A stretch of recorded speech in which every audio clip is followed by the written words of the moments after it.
안녕하세요, 로버튜브입니다. 젤라파고스라는 단어 들어보셨나요? 젤라파고스는 재팬과 갈라파고스를 합친 말입니다.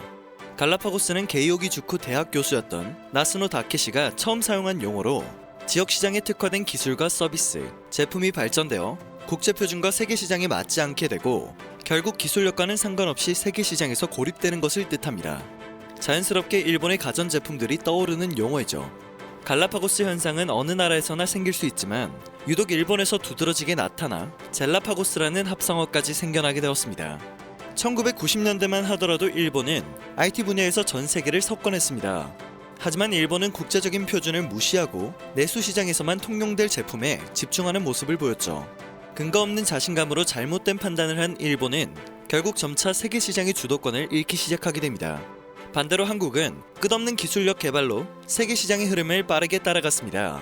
결국 현재 세계적인 IT 강국이 되었죠. 배가 아파 매일 잠 못 이루는 일본은 지난 몇 년간 한국 기업들을 잡기 위한 노력을 해왔는데요. 아직도 이렇다 할 성과를 내지 못하고 있습니다. 한국 기업을 무너뜨리기 위해 중국 업체와 손까지 잡는 행보를 보이고 있는데요. 일본과 중국이 한국을 잡기 위해 손을 잡았다는 소식은 기술을 빼가려는 중국과 중국 시장을 노리는 일본의 뒤통수치기, 눈치 게임이나 다름이 없어 보입니다.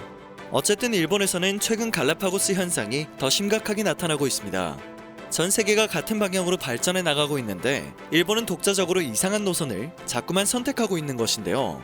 효율성마저도 전혀 없어 도대체 왜 저런 기술을 개발하고 있는 것인지 전 세계가 어리둥절하다는 반응을 보이고 있습니다.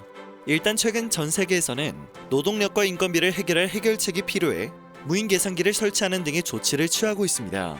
우리가 직접적으로 체감하기는 어렵지만 세계는 점차 무인의 시대로 접어들고 있죠. 한국에서도 곳곳에 셀프 계산대가 마련되기 시작했습니다. 사람이 계산해주는 계산대를 10개에서 5개로 줄이고 대신 셀프 계산대를 5개 설치한다는 예를 들어보겠습니다. 사용이 서툰 고객들을 돕는 직원을 1명 고용한다고 치면 필요한 인력은 10명에서 6명으로 줄어들게 됩니다. 하지만 일본의 마트나 편의점에서 등장한 것은 무인 계산기가 아니라 로봇이었습니다. 대표적으로 일본의 편의점 체인 패밀리마트가 자사 매장에 원격 제어 로봇을 도입했는데요. 매장 자체가 로봇을 통해 상품의 검사와 진열을 원격으로 조작할 수 있는 방식이라고 합니다.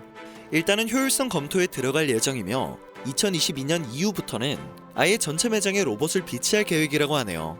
인력을 쓰는 대신 원격 제어로 매장 운영자가 쉽게 일을 할 수 있는 것은 맞지만 어차피 조작자가 있어야 움직이는 로봇이라면 의미가 있을까요? 더군다나 로봇을 통한 자동 업무와는 아직도 갈 길이 멀다고 합니다.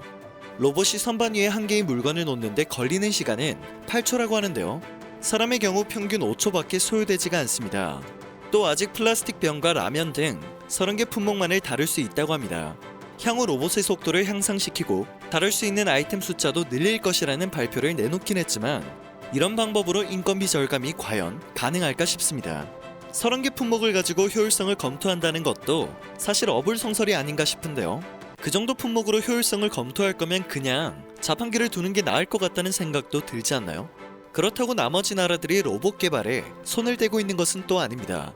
한국을 비롯한 각국은 계산을 해주는 로봇이 아닌 택배나 배달을 하는 로봇 개발에 집중을 하고 있는 상황이죠. 우아한 형제들은 배달 로봇 딜리를 5년 내에 상용화하겠다고 밝힌 바 있으며 미국의 배달 서비스 기업 포스트메이츠도 서브라는 이름의 로봇을 개발하고 있습니다. 페덱스에서도 세임데이봇이라는 배달 로봇을 개발했죠. 이러한 로봇들에는 자율주행차에 탑재되는 라이다 및 프로세서가 탑재되어 있습니다. 보행자나 장애물을 피해 배달이 가능한 것이죠.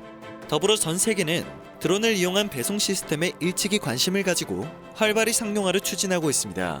국내 우정사업본부 역시 한국전자통신연구원과 함께 우편물 배송 드론을 제작했으며 실제 배송에도 성공을 했고 2022년 상용화를 목표로 하고 있습니다.